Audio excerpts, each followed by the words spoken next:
Hey everybody, I'm Elyse Sparks from Sparks Wellness, where we talk about getting moving in body, business, and life. And today we're talking to special guest, Tara Tagliaferro. Did I get it right? Oh, perfect. Yes, I did. Okay. Okay. That one was hard for me. She is amazing. She's a coach, an actor, and she leads women's circles called Wonder Women, right? Which I have had the pleasure of attending. They're amazing.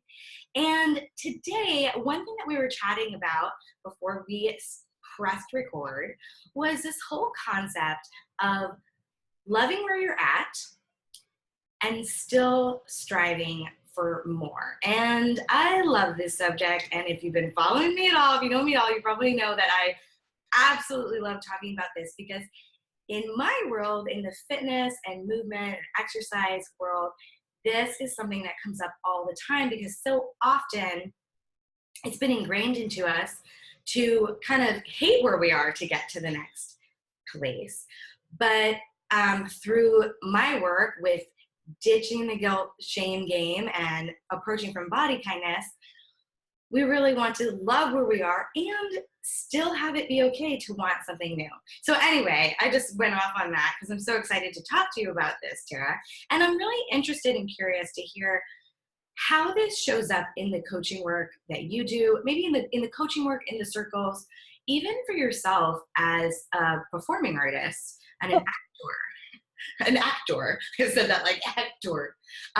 So anyway, I don't know. How do you feel about that? Oh, this is like, I think the constant balance for myself and the women I serve. I serve primarily artists who wear a million different hats, who want a million different things, are very multidimensional. And that's kind of the new face of, I think, a 2018 artist. And especially in the acting world, especially in stage performance, since there's a lot of inconsistency in contracts and like when you're working to when you are in the in-between phase of waiting for the next contract, auditioning, all the different kinds of lifestyles we lead within our realm of work. This is like the constant, like, how do I feel good with where I'm at, but not feel bad about wanting more, not beat myself up for wanting more, not always saying I'm not happy with where I'm at. It is like the constant thing. So it always comes up, and it always comes up for me too. And a lot of it, there's so much that we could dive into. But one thing that came up right away is like learning to say no to in this is like huge, because that's kind of where I'm feeling it to be true for myself as well right now. Learning to say no so you can create room for the yes that you want, maybe even if you don't even know what the yes is. But the yes that you can kind of hand over to the mysteries of the world to lend their collaborative energy in it. Because a lot of this has to do with not feeling like you have to muster up everything. You have to do it all on your own. It's like surrendering and trusting your web of people and connections and all the relationships, and that time you just happen to run into this person on that street corner, and how that circles back to a conversation to something later. And just like really noticing the threads, the evidence that's kind of showing up for you, even if it's not manifesting into the actual tangible thing yet. So how this is showing up for me right now is like, I definitely want to be more visible as a coach, like with like having a little bit more like social media presence and organization, but I want to do it in a way that feels authentic. I feel like right now, I think everyone might be, but I definitely feel like there's a lot of shifts on social media always, like how to do this, how to have a healthy relationship with social media is just always on my mind. So finding that for myself without also not feeling, in my circle last night, this came up a lot. We were talking about making caution labels for our phones, like little phones. And like mine that came up was like, am I validating myself or am I serving? So like just tuning back into that. So for me, like that's definitely something I'm finding, because I know the more will come if I give myself a little bit more room to be present and not like a best kept secret, because what does that do? You know, like I have a lot to share and say. So it's like at least giving myself those platforms, and knowing that it's to serve artists and talk about things like we're talking about today. So there's that. And then as an actor, same thing. Like I have been kind of working a lot regionally, which is wonderful. I love traveling. I've done some national tours, and I want to be here. Like that's a goal. But to be here, I have to say no to maybe some of my home bases and things that have really nourished and supported me. But it's saying no to like have room again for like a new yes, and knowing that I won't die by saying no to those things that have held me up. Specifically, I've been returning to a lot of theaters in the past few years, which is like what you essentially work for too. You work to have these relationships so you can go back and back. Then there comes a time where you're like, okay, now it's like, I need to maybe give this a like kiss goodbye for just the moment being and like go swim in some new waters. And that's okay. I could always go back. Like I like to see, especially my theater life, anything actually, because like ladders don't make sense at all in theaters. Like in theater life, like of like I'm at this level, I'm moving that. It gets really confusing, and it can really hurt your soul, your ego, really bruise your ego. It just gets really confusing. So I see it as bridges. Like I'm going to another island. Everything's on the same plane. Because like I treat like my regional gig the same as if I would be on Broadway. It's not getting any difference in treatment from me at all. Like I'm still bringing where I'm at as an artist and an actor to that as much as I can, as I would on Broadway. There's no difference there. So why should I see it as like Broadway's here or this like regional gig is down here? That also just doesn't, I don't know. I don't feel like it's necessary. It's like when it's like trying to cook a recipe and feeling you need to have all the measurements right. So I'm just kind of like throwing things in. Like you just don't need the measurements sometimes to be that near each other.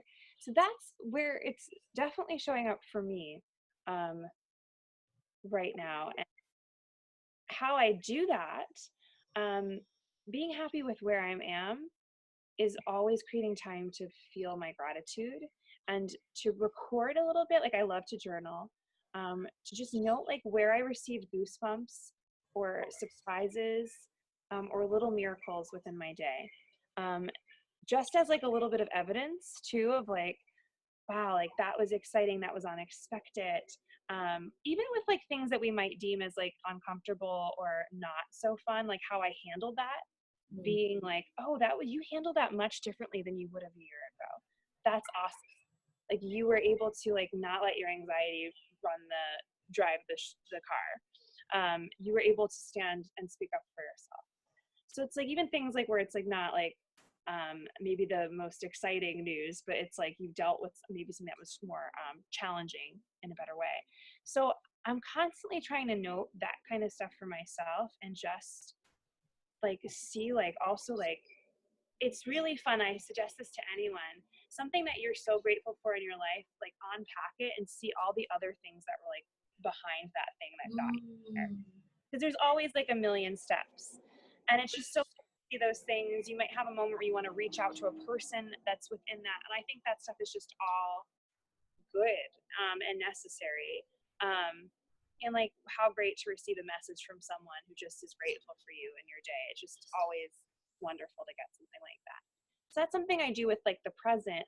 And then to play with like what I want more of, I let myself just like say it, even if it doesn't make sense. Even if it seems like too much or not enough. Sometimes I'm like, that's a really simple dream. Like, is that like, I want to spend a year farming. That's like something that like, it's all, or just something. I want to do something where I'm like farming on land for a little while. And like, there's a part of me that's like, oh God, your theater career. Like, you know, like how are you going to tell your agents that you're going to go farming for a year? Are they going to be okay with that? But so there's that part of like the not enough too with some of these things. Like, is that okay? How does that make sense? But I feel like what is the biggest practice in all this is that none of it needs to make sense because we're always shedding skin. We're always changing. We don't have to stick to an old version of ourselves moving forward. We just have to stick to what's true for right now. I always think of that book Love Warrior by Glennon Doyle. Yeah. relates that so well of like, especially in like podcast follow-ups I listened to with her, because I think at the time when Love Warrior came out, I'm sorry if I misquote this, she was getting a divorce from the guy she wrote about, which is like, good God, can you imagine having to like promote this book that you're like is about like falling back in love with her partner, and now she's leaving her partner. But she just talks about like, that was my truth then though. Like Yeah. that was the truth. Nothing can change that. That was my truth. My truth has changed. And this is my truth right now. And that's okay that maybe it doesn't like line up in the like fantasy version way, but this is the real way. And Yeah. I'm gonna speak about it in the most loving light as I can. And I just like, I think that's more human and more, that's just more human. Like that's more real than For like, me, that brings up just a feeling of non-attachment to the results of even the thing that you say that you want, which can be so sticky um, because if you've said you want this thing, like I'm thinking about how people make, really concrete goals, like, I want to lose this amount of weight by this time or something. And what I try to do is have people then go back and look at the process that would get them to that place, or the feelings that they would have once they've achieved that concrete goal, because there has to be some element, I feel like there has to be some element of the non-attachment to the actual thing, because of like the example that you just brought up. yeah, I think it's important to like, yeah, let yourself get specific around what those things are. But yeah, like the timeline, surrender the timeline, completely surrender the timeline, knowing that, just trusting that when it's going to happen, it's going to happen. Um, and it's going probably to happen in its own way. Um, and that's, I think this is the biggest thing for, I mean, I'm sure it's true for everybody, but I guess for actors, it's even more magnified, is like so much is not in our control. Just Yes. we can show up to auditions and like present the best version of ourselves and we can still not get a job, like, and that's actually probably true. We're probably not going to get that job just with the statistics and odds. So the business, like for me, the business side of my line of work, none of it really excites me. Like it's like if I look at those statistics, it's like wah wah, like like it's just like, how is that going to get me going? So I've had to turn to this whole world of like trusting like whatever is in my intuition. Like I always call it the imagination and like intuition like parties. It's like whatever they're concocting, they know something that even if it's like a little blurry, it's meant to be blurry because I'm not meant to see it completely until it comes into the light.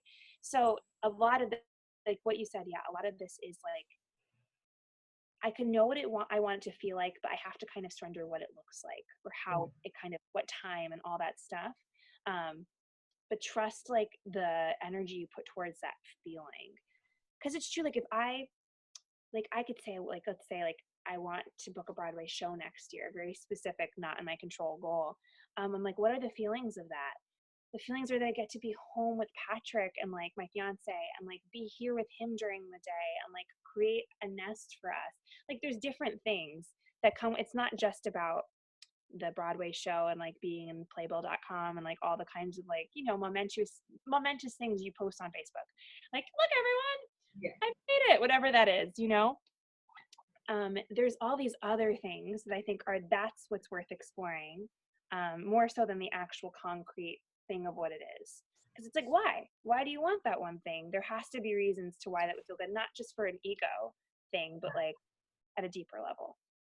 I wonder, is there, because I can hear some of the people that I work with in my programs and my clients now saying, okay, but, so what would you say to someone who feels like they might be familiar with some of the subjects that we've already talked about? They feel like they've practiced them to a certain extent, but they're still in that window of going from here to there and in like that, like not quite there yet feeling, that bridge like you were talking about before. So I know that in that place, people can start to feel very frustrated. And even if they have taken steps towards that and maybe even seen some successes, maybe practiced a little bit of gratitude, but, still, there's still some there. What is there something concrete or something or an offering that we can give when people are in that place? Yeah, I think this is when you need community, like big time.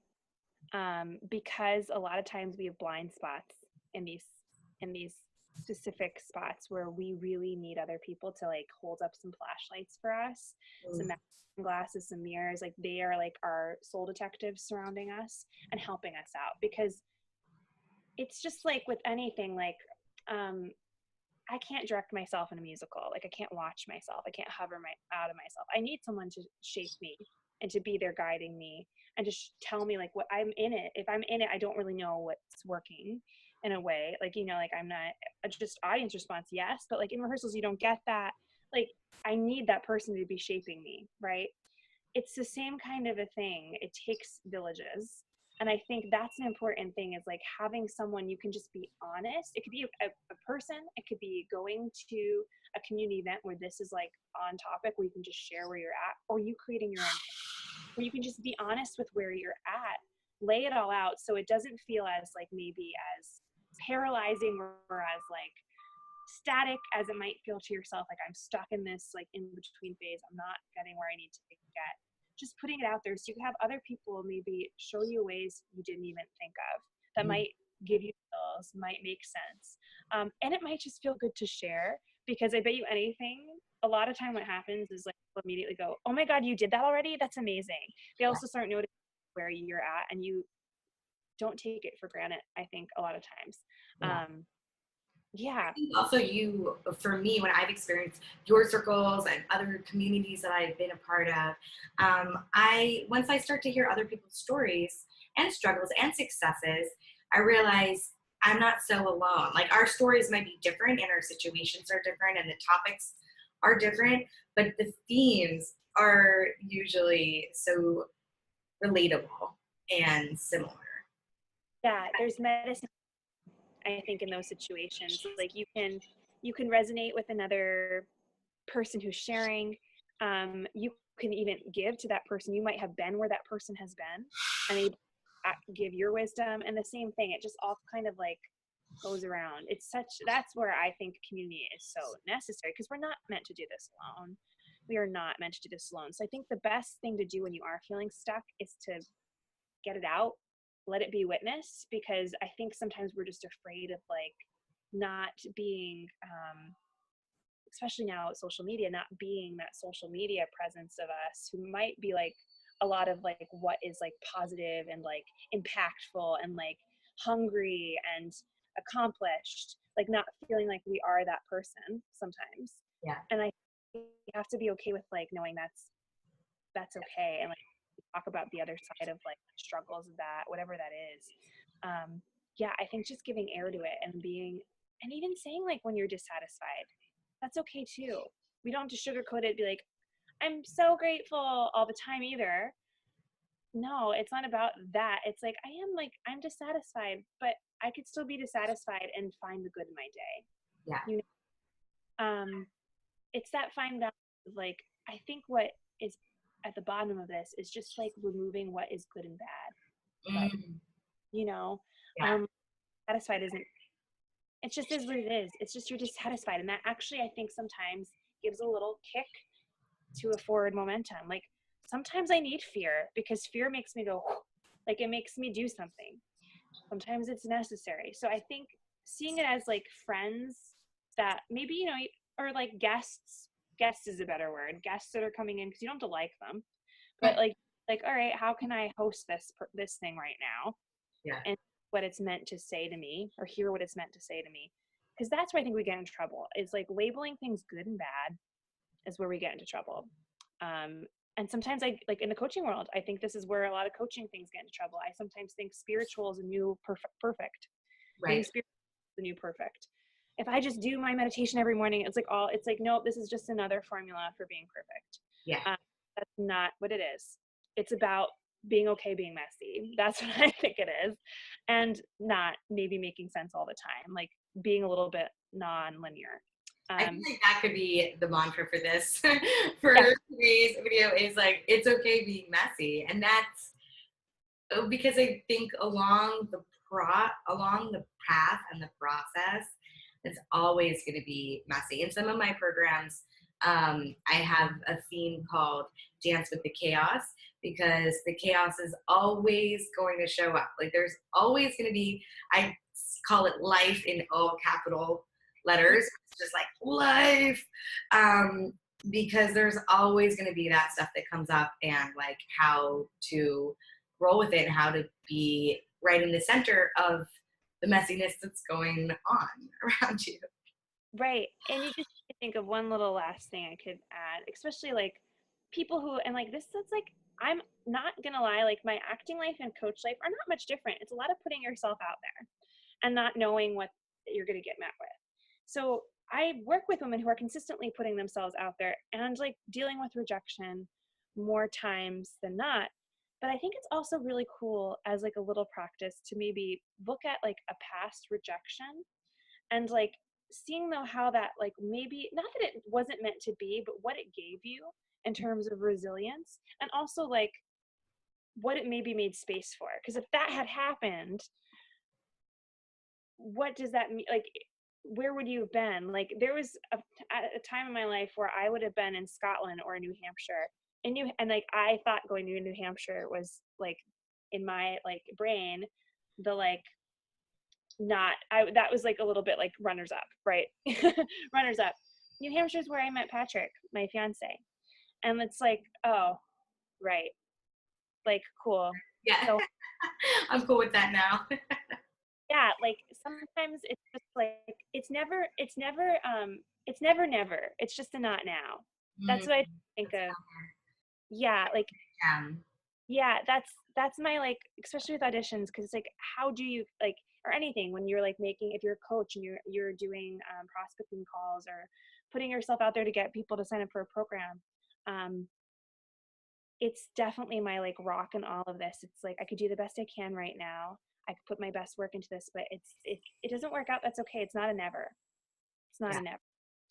Well, okay, you've given us so many gems, and just to kind of recap and consolidate the information, um, are there like bullet points of like 5? Like I remember some of them, and I heard so many great ones, like checking in with yourself, saying no, being okay on the bridge, gratitude. There were like so many things. So if you could give us just like a bullet points of 5 of those, or however, however many, like what would Great. you say? Great. Awesome. So I feel like the first one is to feel into a goosebump from your day today, or a recent like miracle, something that just, even if it's like the coffee was made perfectly across the street from you, like something that just gave you a little bit of calm or peace and okayness in your day, and just sit with that, like actually sit with it for a second of like, I get this in my life. That's pretty freaking great. Then when you're looking at the more, feel into what you need to say no to for that more to happen, what you need to dismiss and let go from your life and bless and thank. And like, again, see it as that bridge. Like it's not a ladder that is cutting down. It's just like an island that's far off. You're just moving your bridge now to go to a different island. For a little mantra and all of this, as you're putting yourself into the new uncharted territory, think of that like it's never, never. It's just a not now. How can I put myself out there that's in alignment with this new thing, and not worry about the results? Just pick those little fires, or like the little sparks that start going, and like follow those. And lastly, it's like surrendering the picture of it and knowing the feeling, just trusting of like what this thing that you want will give you, beyond the ego boost thing, but the soul level thing. Beautiful, beautiful. Well, Okay, so everybody who's watching, I'll write out those steps below this video so you can check them out. And Tara and I would really love to hear from you. If you go through all of them, or if you choose one to focus on today, how does it resonate with you? How does it shift your perspective of loving where you are and still striving for that next thing that you want? And how does it show up in any way? We'd love to know. So leave a comment below this video, and you can also check out the coaching, the acting, and the circles that Tara has going on, so you can join in on those as well. Tara, thank you so much for talking to us, sharing there's so many gems. So like, there's all these mantras that you like just said throughout that I'm gonna have to put on some Instagram posts too. Speaking of social media. Thank you for sharing. You're so welcome. It was a pleasure to be here. I'm excited for you and your women. Okay. Bye.